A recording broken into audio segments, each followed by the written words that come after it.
আসসালামু আলাইকুম। নিশ্চয়ই সবাই ভালো আছেন। আলহামদুলিল্লাহ আমিও ভালো আছি। আমি আজকে আপনাদের সাথে শেয়ার করব সুখের সংসার গড়ার জন্য এই নারীটি হাজব্যান্ডকে নিজের কিডনি দিয়ে বাঁচিয়েছিল। হ্যাঁ, কেন তার সন্তানের নামের সামনে মৃত অমুক বাবা মৃত এই শব্দটা যেন না আসে, সেজন্য সে নিজের কিডনি দিয়ে হাজব্যান্ডকে বাঁচিয়েছিল। পরিণামে কি হলো? সেই হাজব্যান্ড তার সাথে প্রতারণা করেছিল। প্রতারণা কেমন প্রতারণা? সেই কিডনি নিয়েই সে হসপিটালে থাকা অবস্থায় সে বিভিন্ন নারীর সাথে পরকীয়া করত। তারপরে বিয়ে করলো, মহিলাকে মারধর করলো, অর্থাৎ নারীটিকে মারধর করতে শুরু করলো, হসপিটালে মারধর করতে শুরু করলো। এরপরে বিভিন্ন অমানবিক নির্যাতন চালাতো। তাহলে মানুষ ভালোবাসবে কীভাবে? কোথাও আমি বললাম, কোথাও পুরুষ খারাপ, কোথাও নারী খারাপ। এক নাগাড়ে আপনি বলতে পারবেন না নারীরা খারাপ, একাধারে আপনি বলতে পারবেন না পুরুষরা খারাপ। কিন্তু কে ভালো কে খারাপ প্রকৃত মানুষ কিভাবে চিনবে? দাড়ি টুপিওয়ালা মানুষও কিছু বেইমানি করার কারণে মানুষ হুজুরদেরকে অবিশ্বাস করে। হ্যাঁ, এগুলোর কারণে মানুষ এখন মানুষকে বিশ্বাস করে না।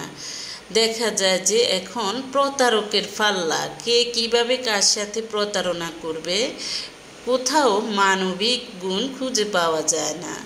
মানুষের মুখ হলো দুইটা, একটা হলো মুখ, একটা হলো মুখোশ। মুখ দিয়ে সুন্দর সুন্দর কথা বলে, কিন্তু অন্তরে থাকে শয়তানের আড্ডাখানা। এটাকে বলে মুখ এবং মুখোশ। অনেক মানুষ আছে আপনার সাথে মুখে সুন্দর সুন্দর কথা বলবে, কিন্তু ভিতরে থাকে বিষের কারখানা।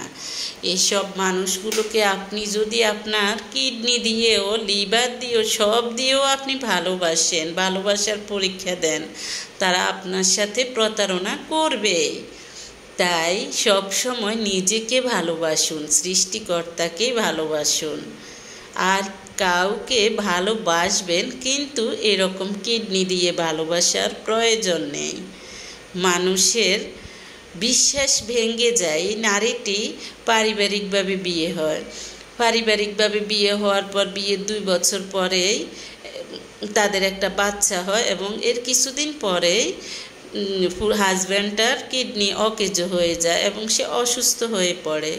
তারপরে যখন হসপিটালে নেওয়ার পরে ডাক্তার বলল যে ডায়ালাইসিস করতে হবে। নারীটি ভাবলো, অর্থাৎ স্ত্রীটি ভাবলো ডায়ালাইসিস করতে অনেক কষ্ট, সে হাজব্যান্ডের এই কষ্ট দেখতে পারবে না। সে বরঞ্চ একটা কিডনি দিবে তার নিজের থেকে, তার হাজব্যান্ড যেন সুস্থ হয়ে যায়, তার সন্তানটা যেন বাবাকে ফিরে পায়, তার সন্তানের বাবার নামের সামনে যাতে মৃত কথাটা না আসে। পরিণামে কি হলো? প্রতারণার একটা সীমা থাকা উচিত। এইসব প্রতারকদের কারণে আসলে না, দেশ, সমাজ, পরিবার সব নষ্ট হয়ে যায়। তাই আমি মনে করি যে সব পুরুষ মহিলাগুলা মানুষের সাথে প্রতারণা করার উদ্দেশ্য থাকে, আপনারা দূরে সরে যাবেন। আপনারা এইভাবে মানুষের সাথে প্রতারণা করবেন না। এইভাবে দেখা যায় যে অন্য মানুষের আস্থা নষ্ট হয়ে যায়। মানুষ কিভাবে মানুষকে বিশ্বাস করবে?